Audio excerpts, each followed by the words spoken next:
নমস্কার, আমি সৌমিতা। আজকে একটা গ্যাদারিংয়ে এসেছি। খুব সুন্দর গ্যাদারিং ঠিক নয়, একটা নিজেদের ছোট একটা আড্ডা। বইমেলাতে আমি কিতাবি প্রকাশনীর সাথে একটু কাজ করেছিলাম, ট্রেন্ড ম্যাগাজিন নিয়ে বেসিক্যালি।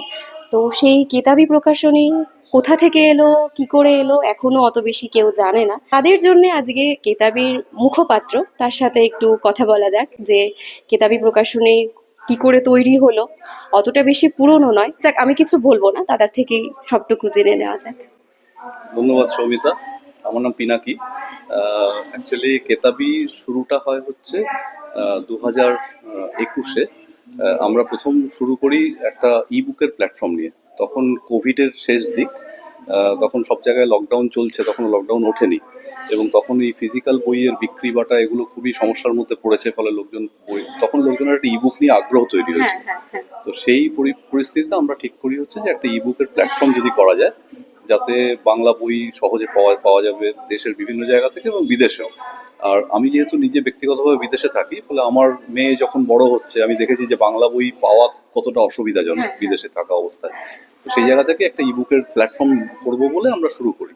তারপরে আমরা দেখি সেটা হচ্ছে যে যেহেতু বাঙালিদের মধ্যে এখনো ফিজিক্যাল বইয়ের প্রতি আগ্রহটা বেশি, সেই কারণে শুধু ইবুক করলে আমরা বাঙালি অথরদের কাছে খুব বেশি গ্রহণযোগ্যতা তৈরি হচ্ছে না। তো তখন সেই জায়গা থেকে আমরা ফিজিক্যাল বই মানে প্রিন্টেড বইয়ের মধ্যেও ঢুকি। 2022 থেকে আমাদের প্রিন্টেড বইয়ের পথ চলা শুরু হয় এবং এখন এই 4 বছরে প্রায় ধরা যাক 100-র উপরে আমাদের টাইটেল হয়ে গেছে। আমরা বেশ কিছু ভালো বই প্রকাশ করেছি। আমরা দেবেশ রায়ের সাক্ষাৎকার সংগ্রহ বার করেছি এবং এরকম ধরনের আরো বেশ কিছু উদয়ন ঘোষের সমগ্র আমরা বার করেছি এবং তার সাথে এখন আমরা প্রচুর নতুন লেখকদের সাথেও কাজ করছি এবং তারাও আমাদের কাছ থেকে বই বার করছেন। তো সব মিলিয়ে এখন বেসিক্যালি আমরা ইবুকের যে অংশটা সেটাকে আমরা বাদ দিয়ে দিয়েছি এমন নয়, ওখানেও আমরা প্রচুর কাজ করে চলেছি। আমাদের গত 4 বছরে প্রায় 700-র উপরে বই আমরা ডিজিটাইজ করেছি। আমাদের অ্যাপে খুব সামান্য সাবস্ক্রিপশন, 50 টাকা, 250 টাকা, মানে মাসে 50 টাকা, 6 মাসে 250 টাকা, 1 বছরে 450 টাকা। তো এই সাবস্ক্রিপশন যদি কেউ নেয় তো সেখানে গেলে সে পুরোপুরি আমাদের সমস্ত ধরনের ইবুক, প্রায় 700-র উপরে বই আছে, সেগুলো সে পড়তে পারবে। তার মধ্যে এখনকার বইও আছে, প্লাস আমাদের ডিজিটাল লাইব্রেরিতে প্রচুর ক্লাসিক্স, মানে যারা বিভূতিভূষণের লেখা পড়তে চায় বা রবীন্দ্রনাথ, শরৎচন্দ্র, বঙ্কিমচন্দ্র, যারা ক্লাসিক্যাল অথর, বা পরশুরাম বা ত্রৈলোক্যনাথ বা শিবরাম, এরকম ধরনের, হেমেন্দ্র কুমার রায়, বিপুল কালেকশন, সেইগুলো তারা যেটা কিনা যে আমি কোনো একটু সময় পড়তে একটু পারে। ইন্টারাপ্ট করব, মানে এই যে যে মূল্যটা দাদা বললেন, আমরা যারা বই পড়ি তারা জানি যে অনলাইনে বইয়ের সাইটগুলো কতটা বেশি চার্জ করে ওরা সাবস্ক্রিপশন নিতে। আমার নিজেরই পার্সোনালি খুব অসুবিধা, ইংরাজি সাইটগুলো তো ছেড়েই দিলাম, মানে বাংলা সাইট আমি অত বেশি দেখিনি, বাট ইংরাজি সাইটগুলোতে আমরা জানি যে মাসে মাসে হয়তো 1000 রুপিস করে নেয়, সেটাও আমি দেখেছি। আরেকটা জিনিস সেটা হচ্ছে যে আমি যেটা দেখেছি কাজ করতে গিয়ে, যে বাঙালি পাঠকদের মধ্যে এখনো তারা ইবুক বলতে পিডিএফ ভাবে। হ্যাঁ, হ্যাঁ, এইটা একটা সমস্যার জায়গা। পিডিএফ এ কিন্তু কোনো ফন্ট সাইজ বাড়ানো কমানোর সুযোগ নেই।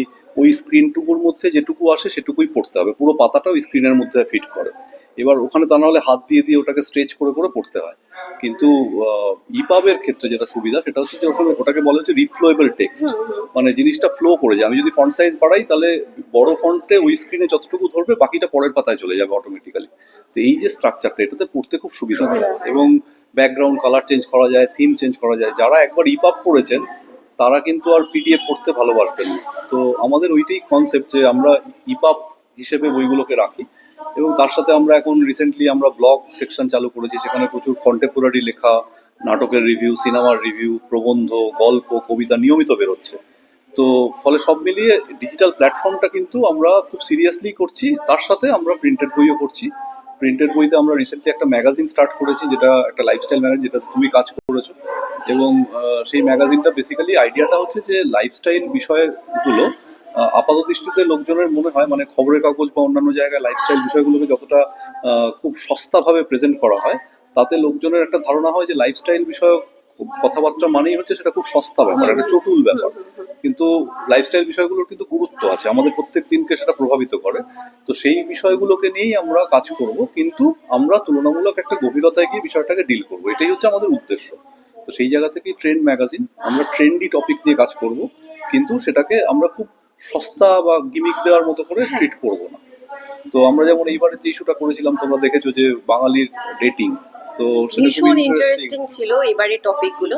আরও একটা কথা বলবো যে আমি যখন ট্রেন্ড ম্যাগাজিন নিয়ে কাজ করছিলাম, যখন ট্রেন্ড ম্যাগাজিন নিয়ে কথা বলছিলাম সোশ্যাল মিডিয়াতে কিংবা আমার আশেপাশের লোকজনের সাথে, তখন সবাই একটা প্রশ্ন আমাকে করেছিল, দাদা, যে এটা কি প্রত্যেক মাসে বার হবে, নাকি এটা বইমেলার জন্যই বার হয়েছে, না কোথায় পাবো, মানে কি করে কিনবো, অনলাইনে কিনতে পাওয়া যাবে কিনা, কিংবা হার্ড কপি যদি পাওয়া যায় কোথায় পাবো, সেটা অনেক। আমাদের এখন ট্রেন্ড ম্যাগাজিন অনলাইনে পাওয়া যাবে। আমরা চেষ্টা করছি যে বিভিন্ন ম্যাগাজিনের যারা সেলার তাদের কাছে পৌঁছে দিতে। আপাতত আমরা বছরে 3টে ইস্যু করবো এই বছরে। আমাদের নেক্সট ইস্যুটা বেরোবে জুন মাসে, তারপর পুজোর সময়, আবার তারপরে হয়তো নভেম্বর ডিসেম্বর এরকম টাইমে আমাদের থার্ড ইস্যু বেরোবে। তো এই বছরের এটা প্ল্যান, কিন্তু পরের ইস্যুগুলো থেকে আমরা এটাকে ডিজিটাল এবং ফিজিক্যাল দুটো ডোমেনেই নিয়ে আসবো, এবং এইটাকে আমরা নানা রকম ভাবে কমপ্লিমেন্ট করবো নানা রকমের অডিও ভিজুয়াল কন্টেন্ট দিয়েও। এটা হচ্ছে প্ল্যান আপাতত। আপাতত একটা জিনিস জেনে রাখবো যে কিতাবি প্রকাশনীটা আছে কোথায়, বইমেলা মানে কলেজ স্ট্রিটে। কলেজ স্ট্রিটে আমাদের একটা অফিস আছে, অফিস কাম আউটলেট। আমাদের বইপত্র ওখানে সবই পাওয়া যায়। সেটা হচ্ছে ফুটিরাম, যে মিষ্টি দোকানটা, সেই মিষ্টি দোকানটা যে ফুটে, তার পাশেই সিটি কলেজ অফ কমার্স, তার গা দিয়ে একটা গলি ঢুকে গেছে। সেই গলিটা যে বাড়িটা ধাক্কা গেছে, সেখানে ঢুকলেই বুক ফার্মের অফিস। হ্যাঁ। বুক ফার্মের পাশ দিয়ে একটা গলির মতো, মানে একটা করিডোর ঢুকে গেছে। ওই করিডোরটা দিয়ে ঢুকলে পিছন দিকটাতে আমাদের অফিস। বাহ। তো ওখানে আমাদের সমস্ত বইপত্র এবং আমাদের লোকজন সবাই ওখানে থাকে। ওটা আমাদের কর্মস্থল প্লাস আমাদের আউটলেট।